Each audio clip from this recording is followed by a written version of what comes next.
biết đây là giọng của ai không? Có bạn nào biết đây là giọng của ai không? Chị Vân Đi xin chào tất cả các em. Trời ơi, cho chị Vân Đi hỏi là ở đây có bạn nào đã từng theo dõi kênh Vanny Wonderland không? Không nghe gì hết. Có bạn nào đã từng theo dõi kênh Vanny Wonderland không? Cho chị Vân Đi hỏi xíu nha. Mời em. Em tên gì? Rồi, Bảo Ngọc học lớp mấy? Em học lớp 2. Lớp 2 hả? Em có xem clip của chị Vanny không? Dạ có. Rồi em thích nhất cái video clip nào của chị Vanny? Phải làm mẹ cho. Làm mấy giáo hội với bên thì có con Ngọc nha. Ôi, cả trường ơi, cái gì kìa? Ok. Rồi, quay lại chị Vanny được không? Quay lại với chị Vanny được không? Bây giờ nha, tất cả nè, hạ tay xuống nè. Mọi người ơi, các em ơi, nhỏ xíu à, nghe nè. Các em ơi, đây là lớp 2 đúng không? Các bạn học sinh lớp 3 ơi. Trời ơi, sao lớp 3 yếu quá vậy? Chúng mày coi nè, các bạn học sinh lớp 4 ơi. Lớp 4 này hả? Chị Vanny thấy chỉ có đây thôi à. Làm lại lần nữa. Các bạn học sinh lớp 4 ơi. Ok, thử nha, thử các anh chị lớn nhất trường nè.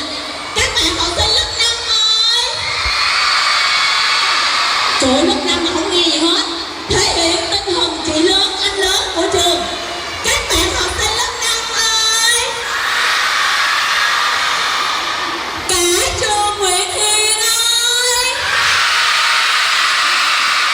Ôi, một lần nữa, đã quá. Cả trường Nguyễn Hiền ơi. Xuất sắc luôn. Cho chị Vanny hỏi, ngày hôm nay các em có vui không? Các em có muốn được chơi từ đây cho tới chiều luôn không? Bạn nào muốn vỗ tay lớn lên? Vỗ tay nhỏ quá, mình giơ hai cái tay của mình cao lên nha. Chuẩn bị, vỗ tay lớn lên. Ok, cho chị Vanny mỗi khối một bạn đại diện bước lên sân khấu trong 10 tiếng đếm, tự chạy lên. Em lớp mấy? 4. Em lớp 4, lớp 1, lớp 2, lớp 3, lớp 5. Lớp 1, lớp 2, lớp 3, lớp 5. Em lớp mấy? 1. Em lớp 1, em lớp mấy? Lớp 2. Lớp 2. Em lớp mấy? Lớp 1. Em lớp 1, em lớp mấy? Lớp 2. Lớp 2. Lớp 1. Ôi, lớp 1, lớp 2 nhiều quá. Rồi, vô đây, lớp 5 là bạn nào? Ok. Ở đây các bạn nào thuộc bài BEM không ta? Bạn nào thuộc bài BEM? Mời em lên đây. Cho chị Vanny nhạc của bài BEM được không? Đâu rồi? Tuấn ơi, cho chị nhạc của bài BEM. Chuẩn bị nhảy nha. Mình sẽ nhảy giao lưu nha. Xếp hàng. Ok. Thôi, chúng ta hãy cùng nhảy với nhau nha. Ok. Xếp hàng ngang cho chị. Rồi, khoan. Đây. Cho chị Vanny hỏi em tên gì? Tiến. Rồi, Tiến học lớp 1 đúng không? Em có từng xem video clip của chị Vanny không? Dạ có. Em thích nhất clip nào? Trời ơi, sao kỳ vậy? Coi xong rồi không nhớ mình thích clip nào hết hả? Em thích clip nào? Rồi, 2 phút suy nghĩ. Xích Quang, Tiến xích Quang. Em tên gì?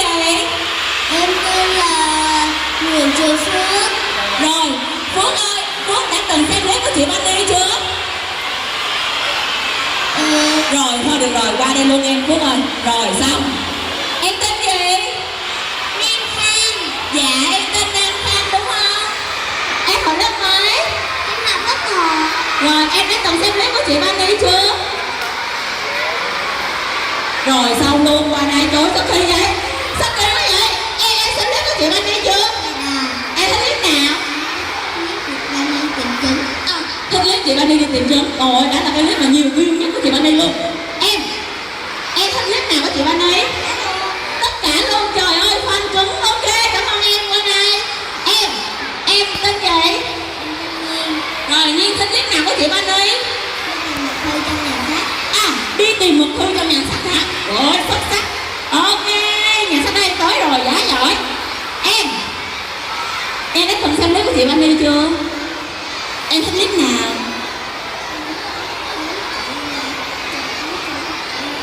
Chị làm quần áo cho búp bê. Ôi ơi dễ thương quá. Còn em thích clip nào của chị Bunny? Em thích clip chị Bunny chơi slam dưới nước. Chị Bunny chơi slam dưới nước. Rồi đứng ở đây. Tiếp tục. Em thôi lên đây là không có ngại, lên đây là phải mạnh dạn lên. Em thích clip nào của chị Bunny? Chị nhảy bài bong bong. Rồi còn em? Clip mà chị truy tìm slam 50 triệu. Truy tìm slammer giàu nhất đúng không? Rồi còn em? Em thích tất cả clip. Ủa em thích tất cả clip, cảm ơn em. Còn bạn này? Clip của chị Bunny. Tất cả luôn. Trời ơi dễ thương quá. Em thích clip nào? Em thích tất cả clip trong chị Bunny. Nhưng mà thích nhất là clip nào? Thích nhất là clip làm slam. Thích nhất là clip làm slam. Ok còn em? Nhìn em đó. Em thích nhất là tất cả clip luôn. Em thích nhất là tất cả clip luôn rồi. Cảm ơn em. Còn em? Còn em thì thích clip slam. Rồi xin ra đây. Còn em? Em chưa coi. Rất là trung thực. Em chưa coi. Còn em? Em tất cả rồi. Ok đứng sát ở đây. Còn em? Rồi tất cả luôn. Ok còn em? Giỏi rồi đúng không? Rồi bây giờ âm nhạc đã sẵn sàng rồi. Mình cho chị Bunny một tràng bắt tay. Mình nhảy bài bem được không? Ok. Yeah. Rồi chị nhảy.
Em coi rất là nhiều clip của chị Bunny mà em quên bấm like luôn rồi. 1 phút bị buồn. Ok nhớ tối nay về bấm like cho chị nha. Ok mời các em về chỗ. Yeah.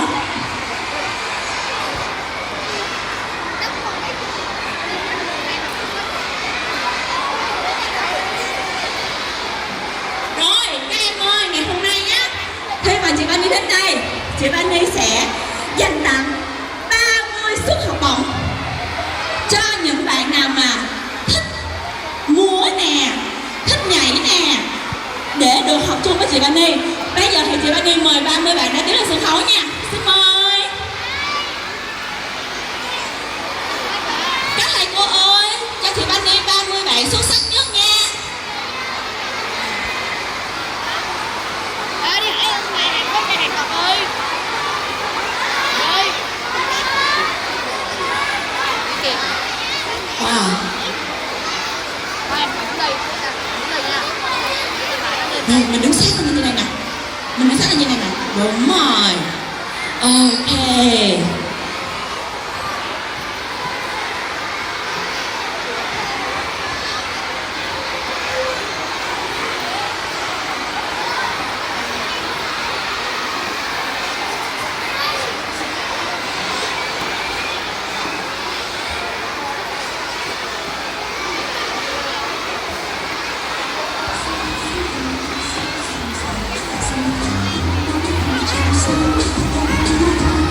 Thank you.